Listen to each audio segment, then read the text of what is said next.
Good morning to all of you. Today I am going to teach about a new topic, that is the human health and disease. This is a serial lecture, and you have to attend all the lectures to get a clear idea about this topic, human health and disease. Today I am going to cover the first part of the lecture. So in this lecture I will give a brief idea about the different terms that are using in this topic related with the human disease and health.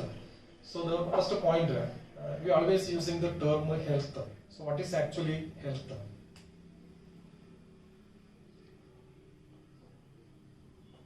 Health. The word health means total. It is a state of the body. It is a state of complete physical, mental, and social well-being. See, physical, mental, and social. Physical, mental, and social well-being. Social well-being. So what is this point, sir? What is the total physical well-being? Physical well-being means what is? We are always using the term, he is very physically fit. A man is physically fit means he can do all the household activities and all other activities without any fatigue. And he is very sturdy, and the body is, the BMI is very appropriate, the height and weight is very appropriate. And then we can say that he is very physically fit. And at the same time, we using the term, he is not mentally fit, he is mentally fit. So what is actually the mentally fit? Mentally fit or the mentally well-being, that means he doing all the activities with a very smiling face and without any fatigue, and he has no objection to do any other activities, and he is behaving very nice with the others in the society. That means he is mentally very fit. At the same time, the social well-being. What is actually social well-being? Social well-being means the society is considering him as a good person, and he considering the society is well. Means suppose a person is wake up and always quarreling with the neighbors, always quarreling with the silly things, that means he is not a socially well-being, socially well. He is not a socially good. So how to behave in the society and how the society is looking to that man, that is not a social well-being. So if a person, if an individual is physically well and he is mentally well and he is socially well, that means his health is very good. So that is the word meaning health. So health means a state, a condition of the total well-being, total physical, mental, and social well-being. That is known as the health. Then say a particular term using to study this health, that is known as hygiene. So what is the word meaning hygiene? Hygiene means the science of the health. So when we use the term hygiene, the science, we are applying the science of the health is known as the hygiene. So what is the aim of this hygiene? What is the aim of this science? The aim of the hygiene is to build up the health of a particular person. Actually, to maintain and preserve and improve the health of a person. So if you take an individual, the individual's health is preserving and maintaining and improving. So preserving, maintaining and improving the health of an individual, and thereby the whole society is known as the hygiene. That is the aim of the hygiene. So hygiene is the science of the health.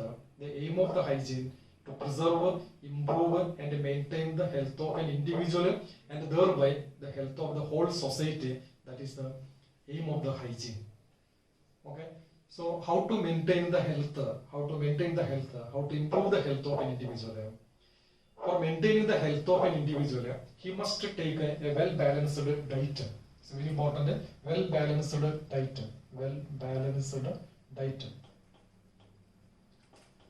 So well-balanced diet means a diet containing all the essential things, means carbohydrate, proteins, lipids, vitamins, minerals, and everything is present in a balanced condition. That food is known as a well-balanced food. And a man must take, an individual must take a well-balanced diet daily.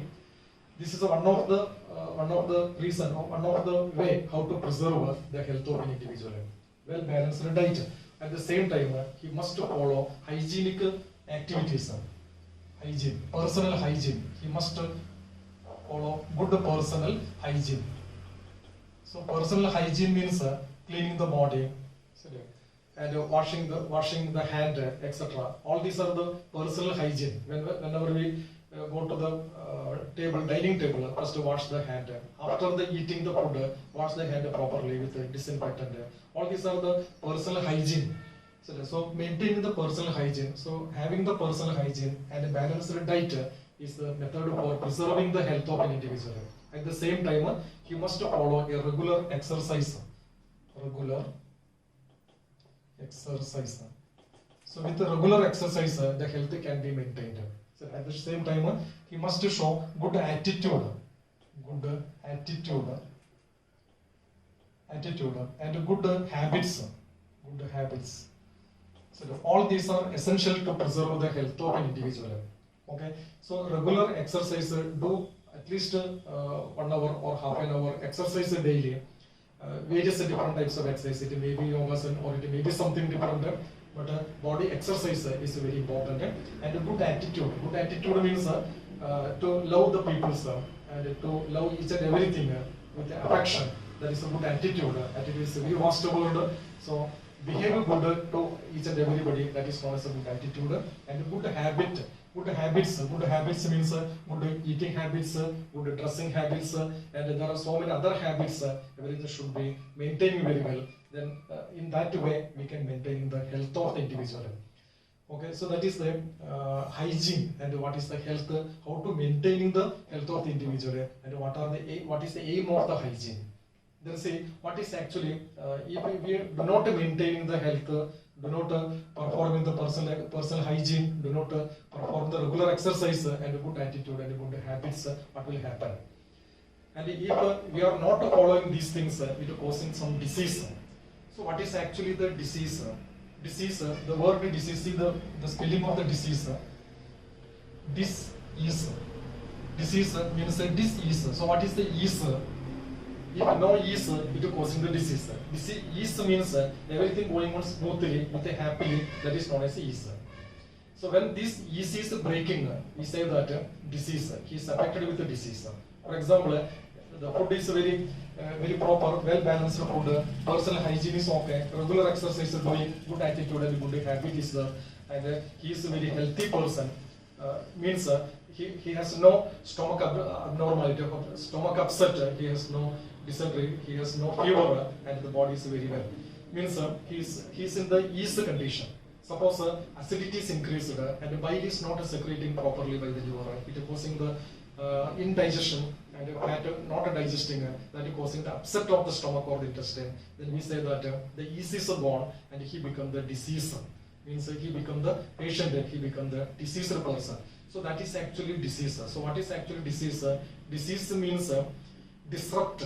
Disrupt means disturb, disrupt or derangement. Arrangement is disturbing. So derangement. So disrupt or derangement of the organs, different organs present in our body. That is the eye, nose, ear, and brain, and liver, heart, like organs. These organs disrupt or derangement of the organs or the entire organ system. For example, the digestive system, including the liver, pancreas, and stomach, intestine, etc. All these become disrupted, deranged.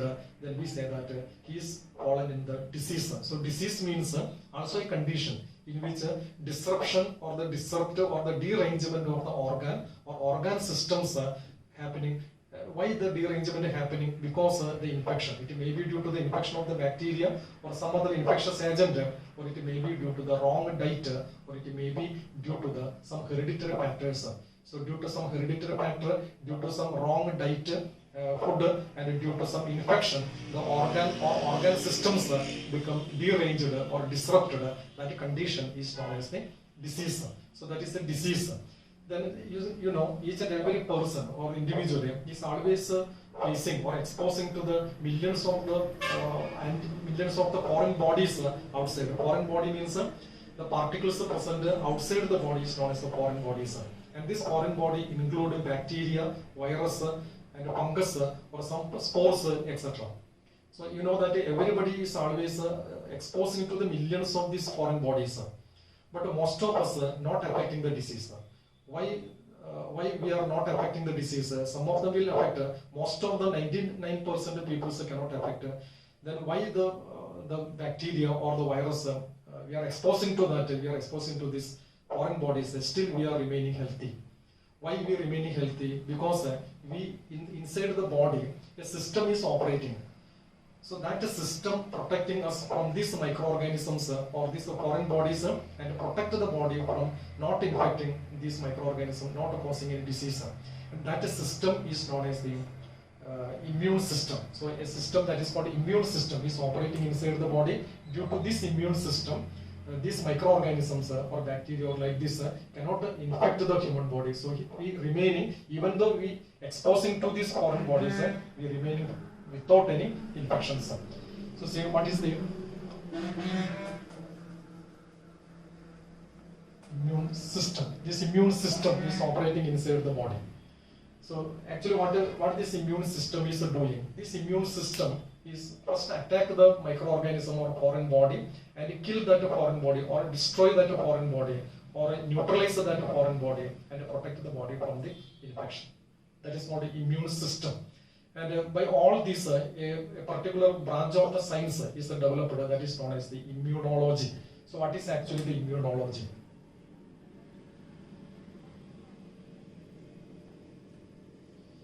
Immunology, a new branch of the biology, that is immunology. What is actually immunology? Immunology is the branch of the science or the biology which explain branch of the biology which deals with the immune system, which explain in the immune system at the same time the response of the body to the foreign bodies and how to neutralize these foreign bodies and protect the body. That branch is known as the immunology. So immunology is the branch of the biology which deals with the study of the immune system and also the immune response to the foreign bodies and resist the body against these microorganisms.